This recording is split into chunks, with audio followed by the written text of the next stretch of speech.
4 de dezembro de 2017. Acabou mais um Brasileirão. Avaí e Coritiba se juntam a Ponte Preta e Atlético Goianiense e disputarão a segundona em 2018. Rodada excelente para o Sport, que venceu o Corinthians em casa e se salvou da queda na última hora. Em empate contra o Bahia, São Paulinos prestam homenagem ao ídolo Lugano. Atlético Paranaense atropela o Palmeiras em apenas 45 minutos e encerra a temporada frustrante para o Verdão. E ainda, o que de melhor rolou na última rodada do Brasileirão. E os gols pela Europa, com destaque para o imparável Manchester City.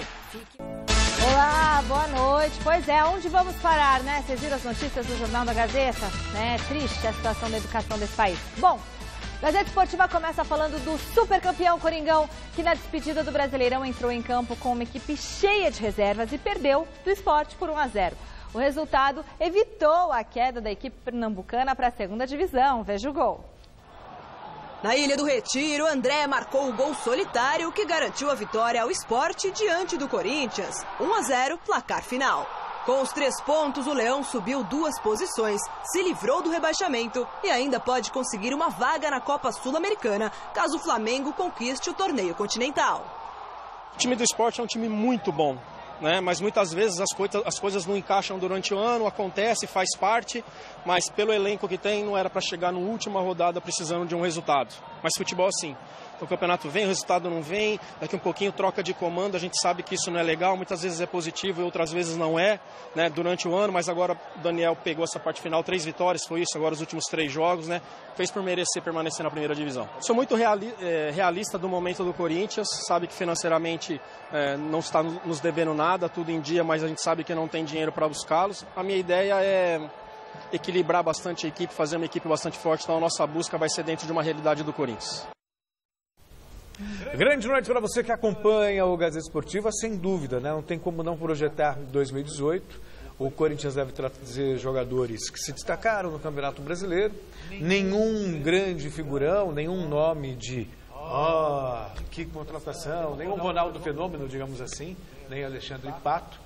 Mas deve trazer reforços pontuais para ajustar o time, equilibrar um pouco mais o time.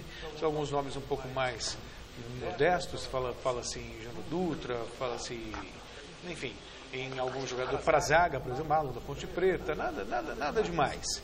Mas o Corinthians, já mantendo a base, já é o suficiente para, pelo menos, ter uma expectativa de um bom trabalho em 2018. Perdeu 2 peças importantes, para a lateral esquerda e para a zaga. O Corinthians vai precisar de nomes bons, né, nomes de respeito, e as demais posições, mais ajustes mesmo.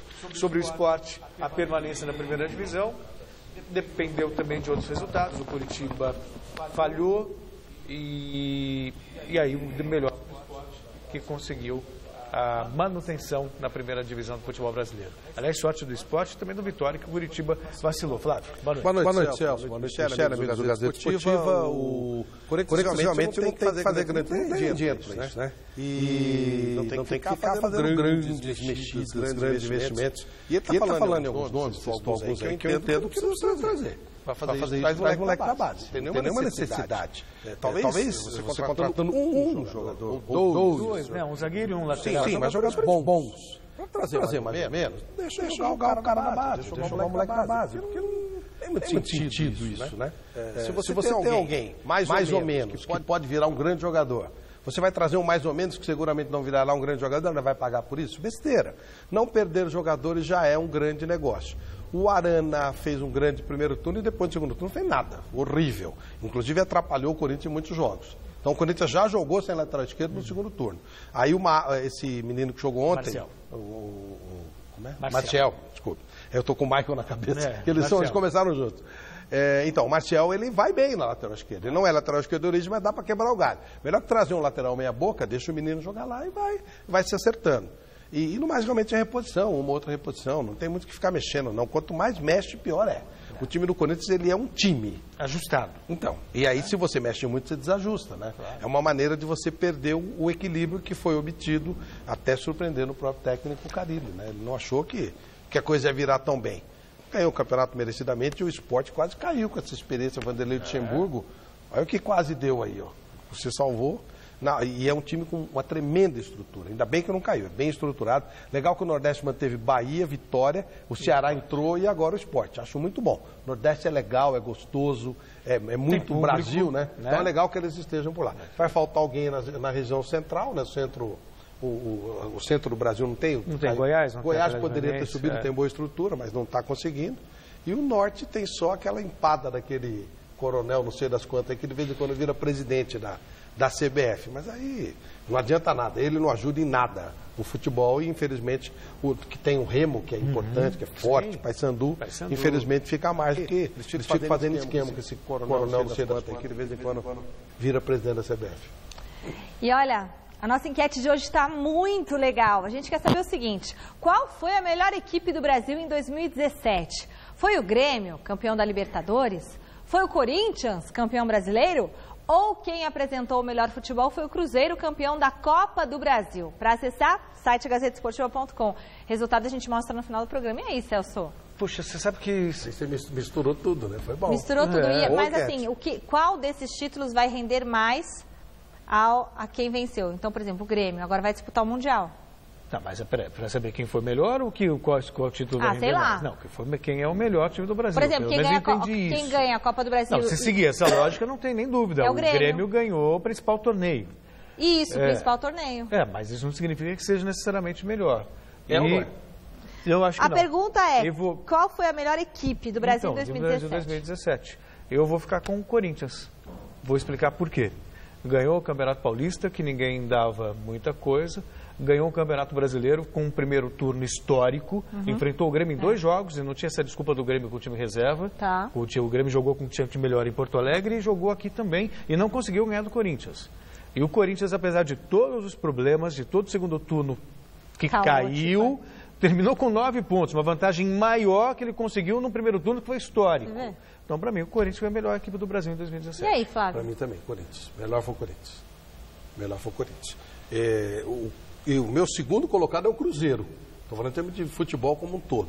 O absurdo do Corinthians no primeiro turno, no melhor sentido da palavra, fez com que ele fosse o diferencial. Mas o título mais importante foi o do Grêmio, é isso? Mas o Corinthians não disputou o Libertadores. Mas não necessariamente o campeonato mais difícil. É exatamente isso. Porque a Libertadores, se o Corinthians estivesse na Libertadores... Não, aí não. Não é a especialidade da casa. Não dá pra falar cedo. Não. O Corinthians na Libertadores não é a especialidade da casa. Ele ganharia de novo o brasileiro se ele estivesse na Libertadores. Bom, o Corinthians foi punido com a perda do mando de campo de um jogo por causa do uso de sinalizadores no confronto que definiu a conquista do título do Campeonato Brasileiro, quando o Timão venceu o Fluminense na Arena em Itaquera por 3-1. O Superior Tribunal de Justiça Desportiva também decidiu aplicar uma multa de R$50 mil ao clube. De acordo com o Código Brasileiro de Justiça Desportiva, o Corinthians terá de cumprir a punição no primeiro jogo como mandante em uma competição organizada pela CBF. Desculpa, que eu realmente não consigo entender. Você chega lá para fazer um jogo no Corinthians, você tem que abrir a sua bolsa. Mesmo sendo jornalista, tem que abrir sua bolsa para que segurança dê uma olhada, tal, ver o que tem. Quer dizer, jornalista, ninguém vai tirar nada no gramado, está lá para trabalhar. Pois revistam as bolsas de quem entra para trabalhar e não revista torcedor que entra com sinalizador e aí paga multa, perde mando de campo. Por isso que o Corinthians tem que ser punido. Porque é claro que o Corinthians é coautor disso. Eu não consigo entender, eu não consigo entender a lógica disso. O Corinthians é coautor disso, então é óbvio. O Corinthians ajudou, facilitou, portanto, tá ok. E eu não gosto desses tribunais, acho que eles são políticos, não tenho o menor respeito por eles. Não sei para onde vai esses 50 mil da multa, que é outra coisa que eu gostaria muito de saber o que se faz com esse dinheiro, né? Mas eu gostei, tem que punir, né? Tem que fazer isso aí, meu.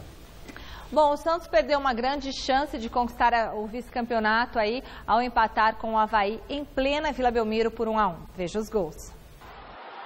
Olha o contra-ataque do Peixe, hein? Olha o contra-ataque do Peixe. Bola pra dentro da área, o Douglas ficou no meio do caminho, a bola vai entrar, olha o gol, olha o gol, olha o gol, olha o gol.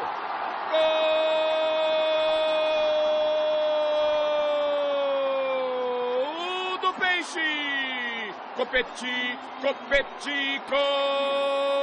na rede. Olha só que chute forte, que golaço! Que golaço! golaço, empata o Avaí. Uma pancada do Pedro Castro, um chute forte. Vanderlei nada pôde fazer, o Avaí empata na Vila. O jogo poderia ter sido melhor, né? Nós criamos muitas oportunidades claras de gol, né? Faltou mesmo ali o último detalhe para que o gol saísse. São situações que nós estamos treinando, né? E eu coloquei os meninos porque eles também estão dentro do trabalho, têm treinado, mas eu acho que de resultado o jogo poderia ter sido melhor pra gente. Eu acho que foi uma dedicação de todos, assim, muito grande, né? Sendo o último jogo, mas assim, feliz porque tive uma oportunidade, mas é triste, né? Que a gente passa um ano aí sem conquistar, mas não pode dizer que foi um trabalho ruim, foi um trabalho e um ano muito positivo. Depende do ponto de vista, né? Pelo investimento do Santos, não dá para reclamar do resultado, onde chegou, foi bom. Foi. Terceiro colocado. Sim. O ano passado já foi segundo, investe pouco, até pela condição do Santos. Acho que não dá para reclamar, não. Mas o futebol que o Santos apresentou foi desse tamanho, bem pequenininho. Horrível. E, obviamente, que não dá para o Elano continuar dirigindo o time. Não tem a menor condição.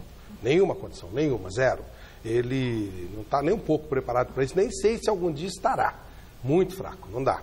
O Santos precisa de coisa bem melhor e aí fala-se que o Santos vai pensar grande, né? Tipo... Abel Braga. Acho que o Abel não está muito afim de sair do Rio.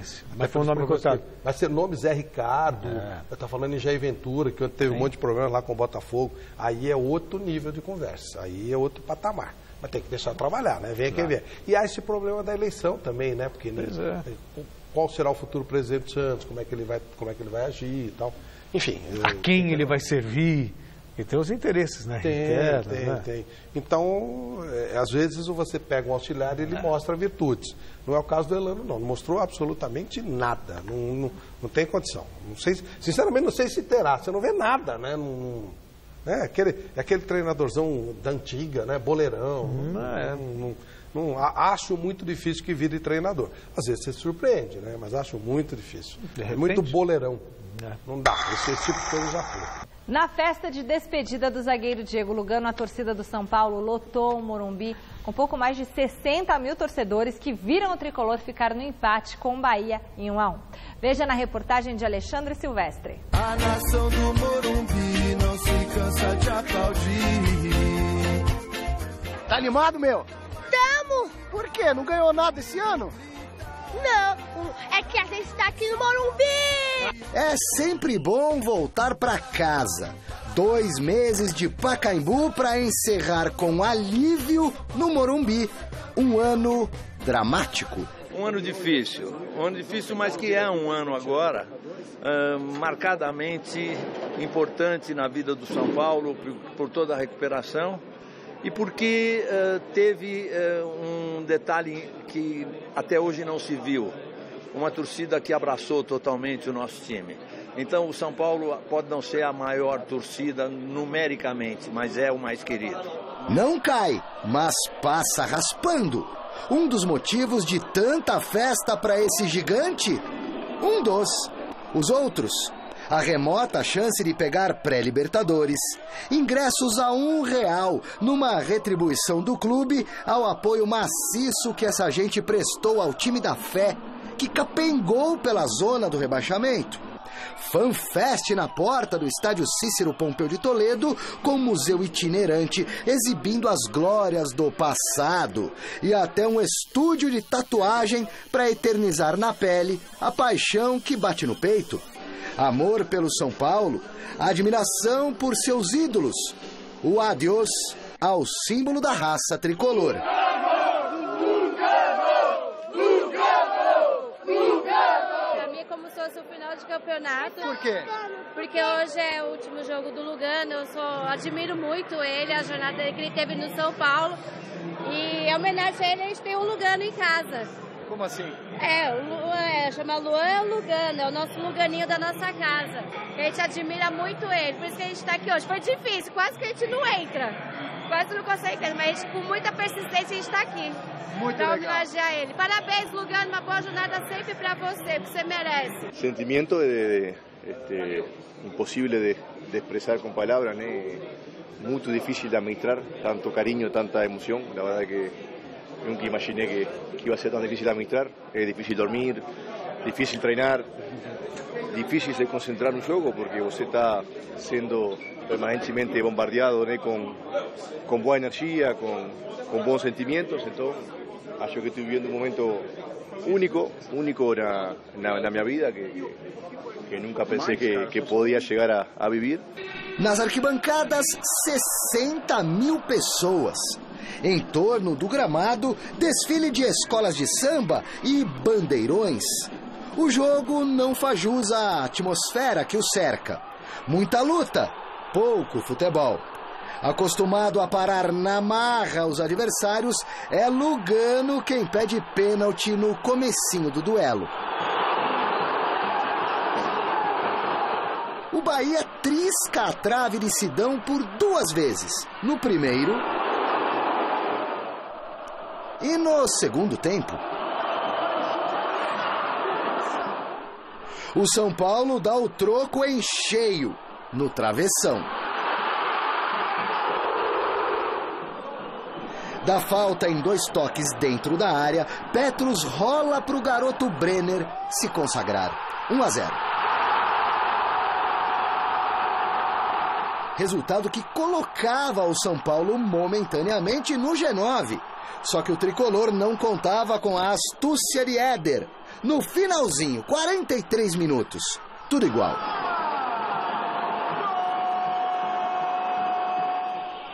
Ainda há tempo para o goleiro Jean, reforço na mira São Paulina, atacar de Rogério Ceni. Tinha vindo aqui já uma vez, né, na base, profissional foi a minha primeira vez, mas a torcida do São Paulo está de parabéns, fez uma grande festa para os jogadores aqui do São Paulo, fizeram uma linda festa, com certeza. No apagar das luzes do Campeonato Brasileiro, quase deu para o São Paulo G9 pré-Libertadores. Porém, mesmo se o tricolor tivesse vencido o Bahia aqui no Morumbi, não alcançaria esse objetivo por causa da combinação de resultados da última rodada da competição. E, para falar bem a verdade, numa temporada em que o time quase caiu para a segunda divisão, uma vaguinha na Sul-Americana tá de bom tamanho, além de muita reflexão. A reflexão que fica é que este ano complicado de São Paulo serviu para que a instituição se reencontre a si mesma no momento mais difícil, mais complicado, mais dramático, como você falou.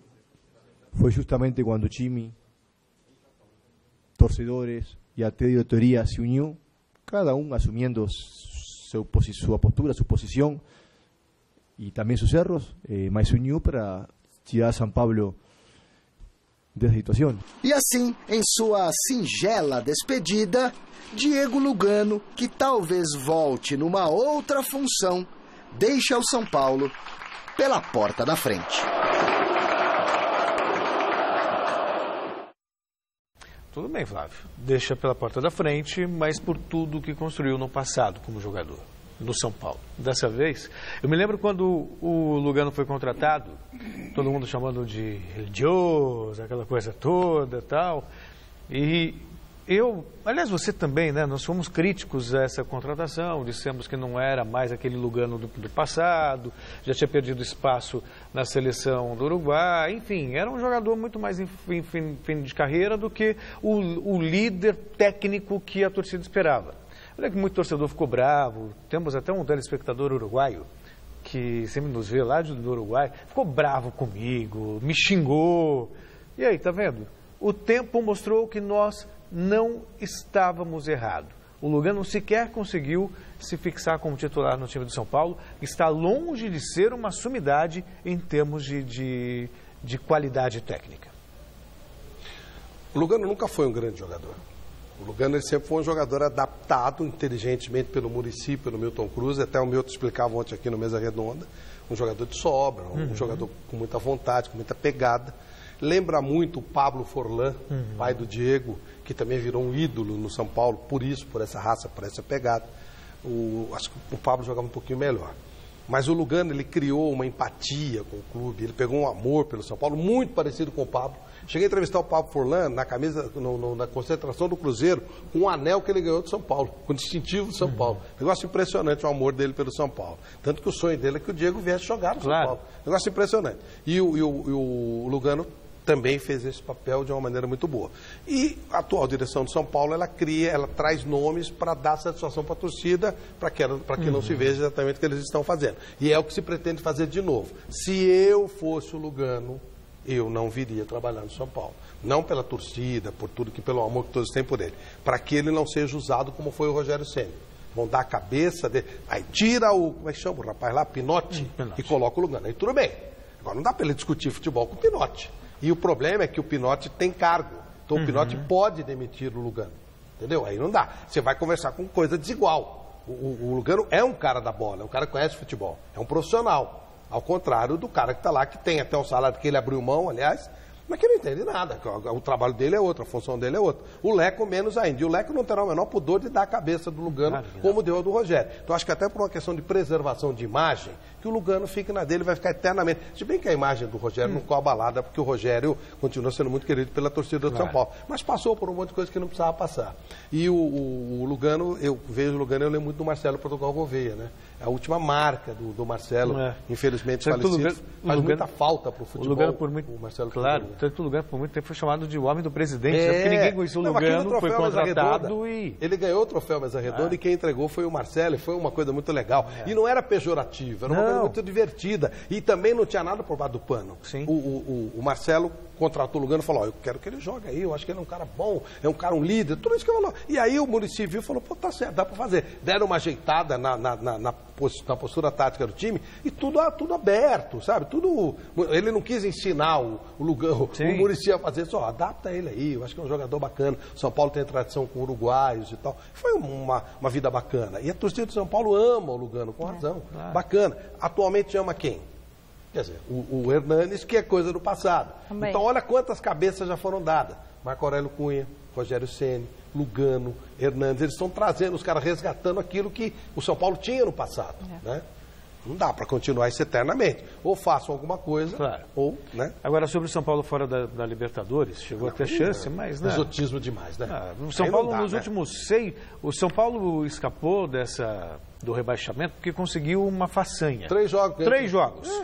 Depois, desde então, venceu uma só. Não dá. Quer dizer, que o futebol pífio, fraco. E o São Seria Paulo... injusto, né? E a diretoria comemorou o não rebaixamento. Olha que você pensa pequeno. São Paulo é enorme. São Paulo é gigante. Como é que São Paulo pode comemorar não rebaixamento? Devia ter vergonha, devia pagar esse ano da história do São Paulo. Foi vergonhoso o que o São Paulo fez esse ano. Teve a torcida a R$1, que...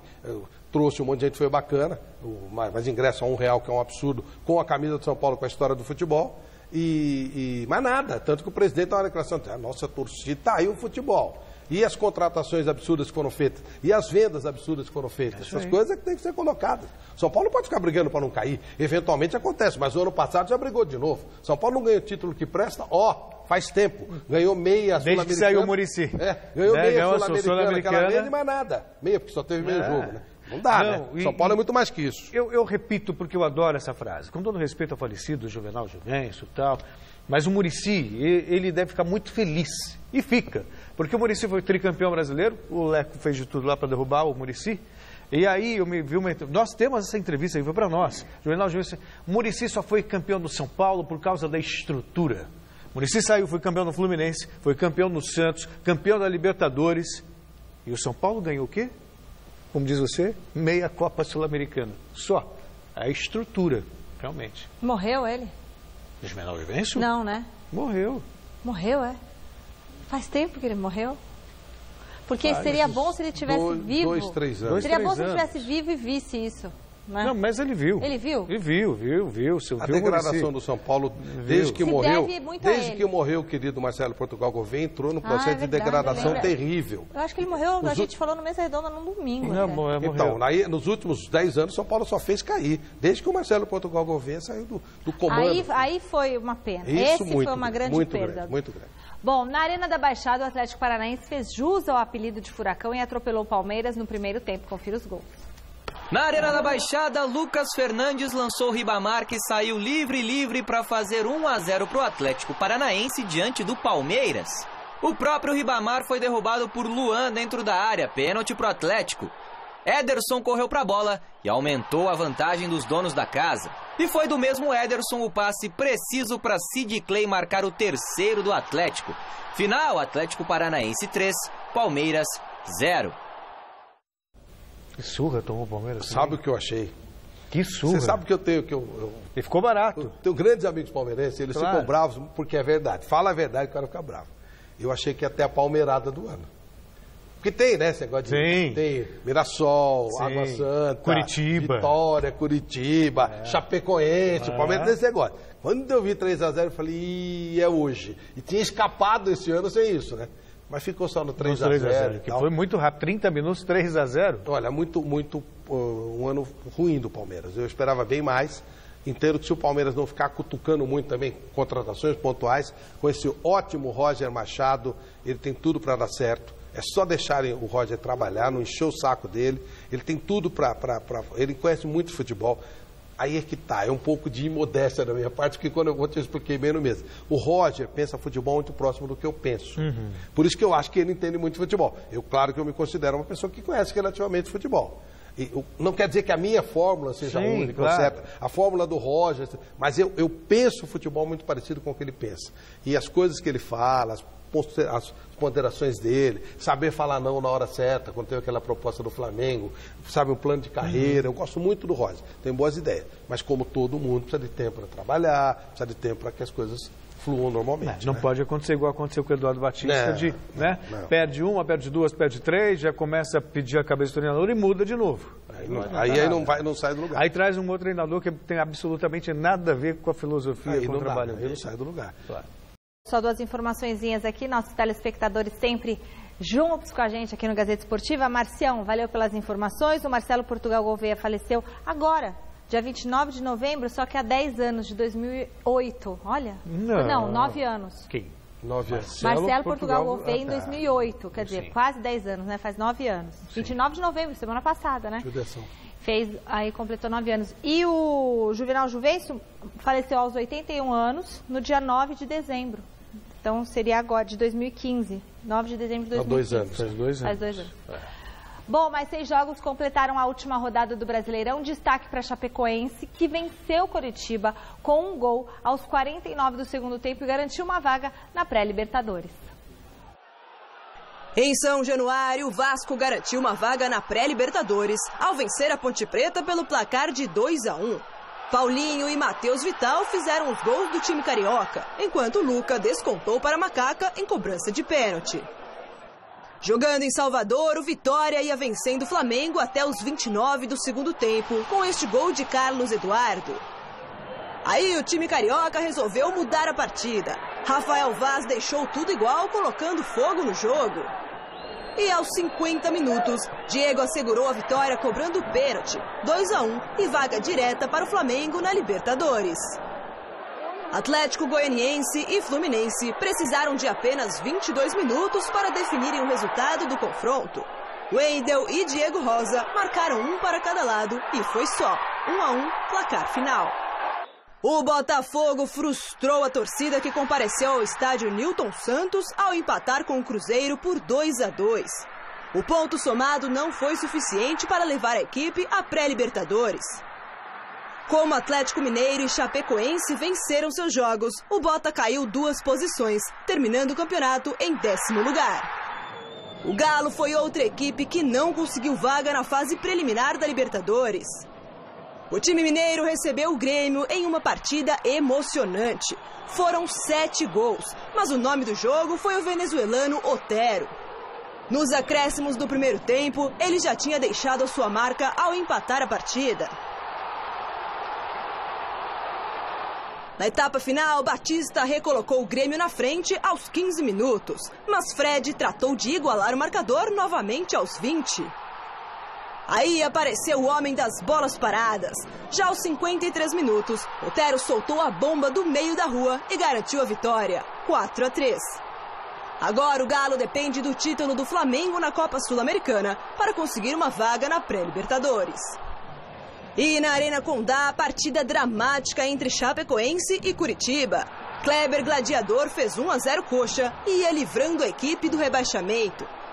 L. Carlos deixou tudo igual ainda na etapa inicial. O empate ainda salvava o Coritiba, mas não colocava a Chape na pré-Libertadores.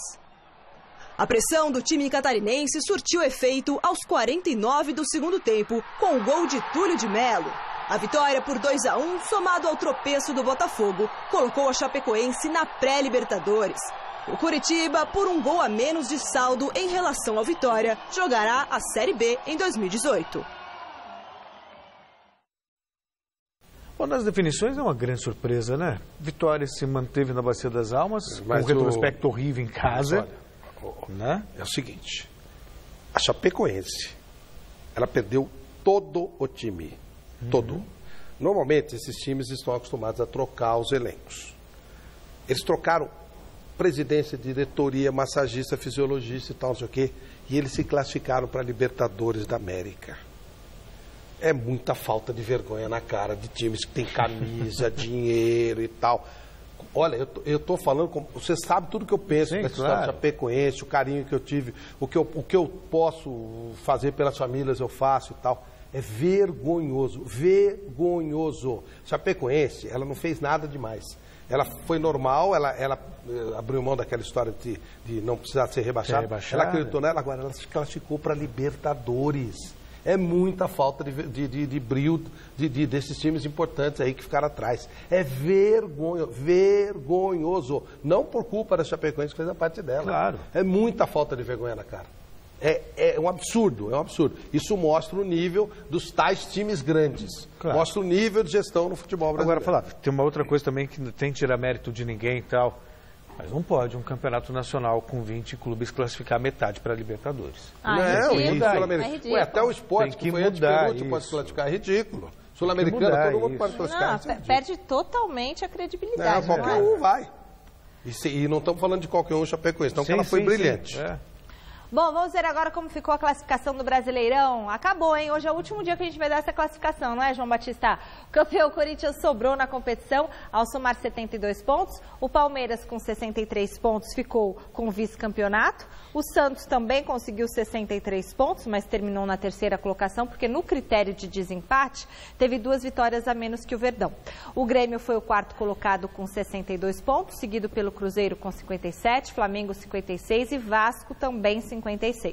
Chapecoense e Atlético Mineiro conquistaram 54 Olha agora, vamos pontos. Lá. Atlético Mineiro, Botafogo, os times ficaram atrás da Chapecoense. Botafogo 53, Atlético Paranaense 51, Bahia e São Paulo 50. Olha isso. O Fluminense foi o 14º colocado com 47, Sport 45, Vitória 43. Coritiba e Avaí 43 pontos, mas aí foram rebaixados junto com a Ponte, que somou 39, e o Atlético Goianiense 36 pontos. Olha quanta camisa importante ficou atrás de um time que foi totalmente desfeito de ponta a ponta. Olha a falta de vergonha na cara dessa equipe. Falta de vergonha na cara. Não tem outro termo. Jogadores incompetentes, diretorias incompetentes, bando de incompetentes. Vôlei. No sábado, pela Superliga Masculina, nós tivemos um grande confronto entre SESI e Taubaté. Acompanhe na reportagem de Adriano Dolfi. O SESI jogava em casa e contava com o apoio da torcida. Duelo direto pela terceira posição da Superliga contra o Taubaté. O técnico Rubinho assistiu sua equipe cometer erros bobos e ser dominada pelo time do interior, que tinha o argentino Solé firme no bloqueio e o ponteiro sérvio Ivotic virando todas no ataque. O levantador Rafael colocou o Wallace e Dante em condições perfeitas para atacar. O primeiro set terminou em 25-18. O SESI até melhorou a recepção no set seguinte. O resultado foi a bola do levantador William chegando limpinha para o ponteiro Lipe. Mas não foi o suficiente. O jogo chegou a 29-28, quando o Lipe foi bloqueado. O Taubaté fechou a parcial em 30-28. Perdendo por 2-0, era tudo ou nada para o SESI. Quando estava atrás no terceiro set em 20-18, o Lucão foi para o saque e conseguiu uma sequência de aces, que ajudou a equipe a se manter viva no jogo. 25-22, na cortada de Lipe. O filme se repetiu no quarto set. A diferença foram os erros. Uma rara sequência de Wallace decretou um empate no duelo. SESI 25-22. O tie-break foi especial. As duas equipes se revezaram na liderança, com ralis emocionantes.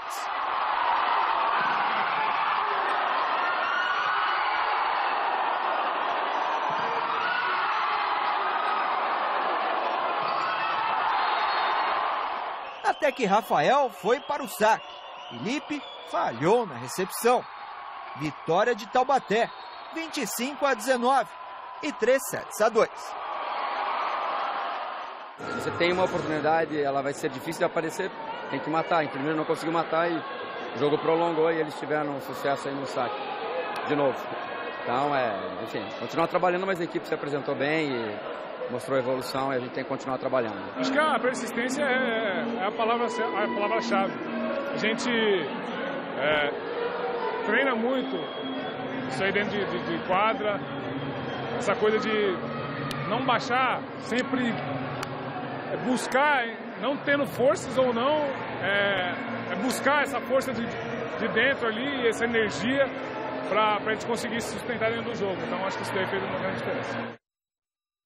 E a bola rolou também pela Europa nesse final de semana. Começamos mostrando a primeira derrota do PSG no campeonato francês. Flávio, tem alguns experts em futebol, né, que eu até respeitava, né, mas técnico não ganha jogo. Né? O Guardiola foi campeão do Barcelona, mas olha o time que ele tinha. Aí ele saiu do Barcelona, foi pro Bayern. Os caras são expertos em futebol, os caras falam isso? Não, se jogavam, né? Tá. Aí ele foi pro Bayern, aí veja como jogou o Bayern, se não era espelho e semelhança do Barcelona. Aí ele vai pro City, aí fez uma temporada ruim. Aí você começa a ouvir, esse Guardiola, tá vendo? Aí quando pega um time mais ou menos, tal, e aí?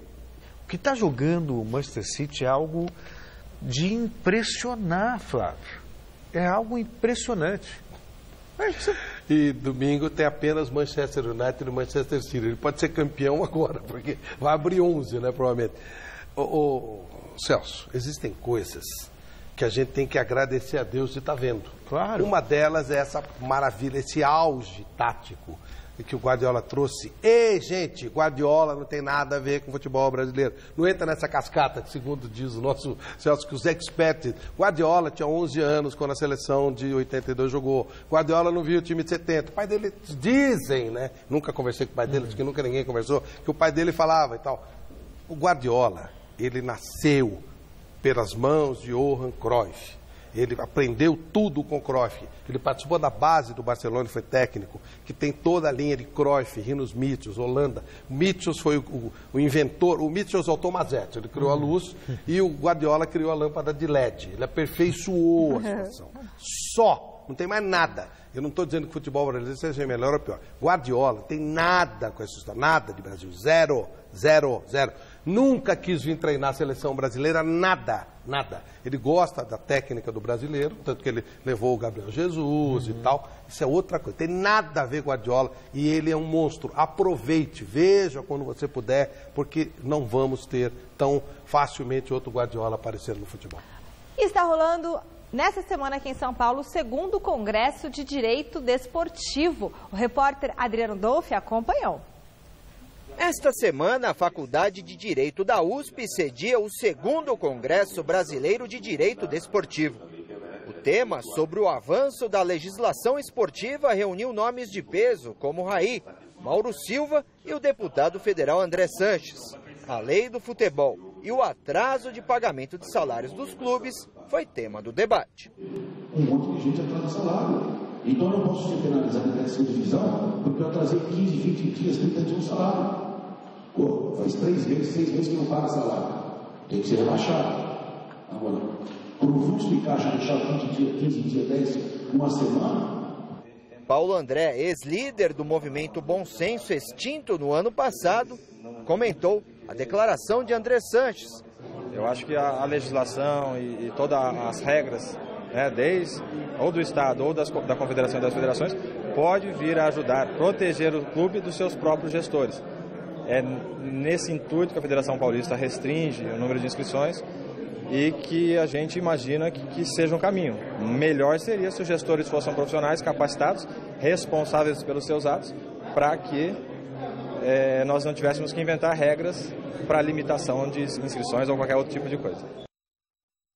E com o fim do Campeonato Brasileiro, começaram as homenagens aos melhores do ano em cada posição. Amanhã, nós teremos aqui, na Fundação Casper Libero, a gravação do Troféu Mesa Redonda, que você vai poder acompanhar no próximo domingo, a partir das 9 da noite. Hoje rolou a premiação da tradicional Bola de Prata e o repórter Osmar Garrafa falou com alguns vencedores. A bola parou de rolar. O momento agora é o de premiar os melhores da temporada. Além do troféu Mesa Redonda, os atletas durante o ano brigam também pela Bola de Prata, prêmio oferecido pela ESPN. O Corinthians, campeão brasileiro, esteve em destaque. Fábio Carilli ficou com o prêmio de técnico do campeonato. E ele espera que em 2018 o Corinthians consiga manter a base do elenco. Estamos conversando lá para que não saia mais ninguém, além de Arana e Pablo, que já não faz mais parte. Mas a gente sabe que é difícil, né? Não dá para cravar que não vai sair mais ninguém, porque são jogadores que se destacaram demais e que chamam a atenção. Aí tem o lado pessoal, o lado familiar, o sonho de jogar num outro lugar, né? Sei que a diretoria vai fazer de tudo para que não saia mais ninguém. O zagueiro Balbuena também foi destaque e ele não perdeu a oportunidade de pedir reforços para a próxima temporada. Tem que contratar, tem que ter opções para todo ano, porque a gente sabe que a temporada é muito longa, então acho que a diretoria está fazendo questão disso, mas falando pessoalmente, a opinião minha é essa, né, que tem que contratar. O lateral Fagner, que também foi premiado, afirmou que vai para as férias sonhando em disputar a Copa da Rússia. Eu tenho certeza que se eu estiver bem aqui no Corinthians, eu vou ter a chance de poder estar lá, de poder voltar, então eu não foco lá como o principal objetivo, né? Até pelo fato de você, se não vier, você não se frustrar, né? Então eu tenho que continuar trabalhando firme aqui no Corinthians, continuar bem no Corinthians, e se tiver que acontecer, eu estando bem aqui, as coisas podem acontecer. Tivemos também entre os premiados campeões da Copa Libertadores. O zagueiro Jeromel do Grêmio ainda não está em férias, pois tem pela frente o Mundial de Clubes da FIFA. E ele fez questão de afirmar que ainda não é hora de se preocupar com Cristiano Ronaldo, do Real Madrid. Não adianta nada a gente pensar na final se a gente não ganhar a semifinal. A gente tem exemplos recentes de times que foram desclassificados, então a gente está vacinado. Hernanes representou o São Paulo, mas o Profeta não conseguiu profetizar sua permanência no tricolor. Eu, como não sou um falso profeta, não posso falar em verdades, eu tenho que dizer que gostaria muito, mas ainda não sei. Os artilheiros do Brasileirão também estiveram na festa. E eles, entre os seus 18 gols marcados cada, elegeram o mais bonito. O gol mais bonito, eu vou no jogo contra o Santos, né? Que foi um gol assim que eu achei que foi um gol plástico, né?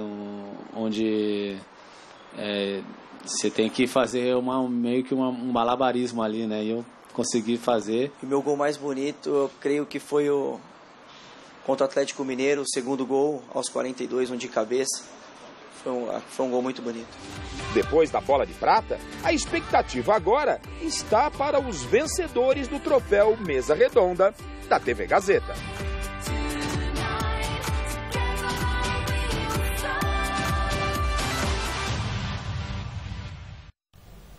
É amanhã, gente, é amanhã a nossa gravação, mas você confere tudo no domingo, às 9 da noite.